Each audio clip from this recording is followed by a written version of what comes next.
Ambika recording studio, Rupauli, Purnia, Bihar. Ajay Deewana Malmal.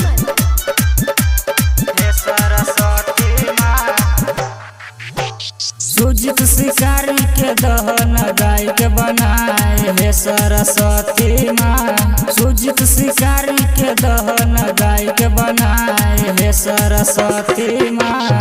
Sujit Shikari के दहन गाय के बनाए हे सरस्वती माँ। हे सरस्वती माँ, हे सरस्वती माँ।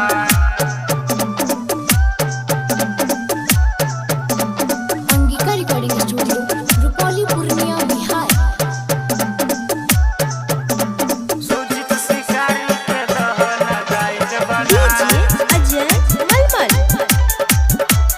हे सरस्वती माँ। बबल के हमारा मिले मैया प्यार है, बबल के हमारा मिले मैया प्यार है। हमारा बने द मैया सुपर स्टार है, होई के तू सहाय हे सरस्वती माँ। सुजित शिकारी के दहन गाय के बनाए हे सरस्वती माँ। सुजित शिकारी के दहन गाय के बनाए हे सरस्वती माँ। हे सरस्वती माँ, हे सरस्वती माँ।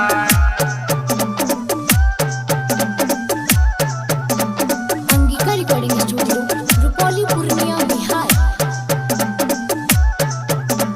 सुजित शिकारी के दहन गाय के बनाए अजय मलमल।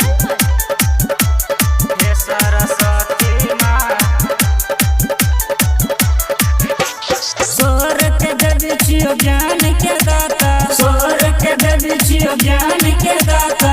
हमर हो किस्मत बनाए दहो माता, दहन भाग जगाए हे सरस्वती माँ। सुजित शिकारी के दहन गाय के बनाए हे सरस्वती माँ। सुजित शिकारी के दहन गाय के बनाए हे सरस्वती माँ।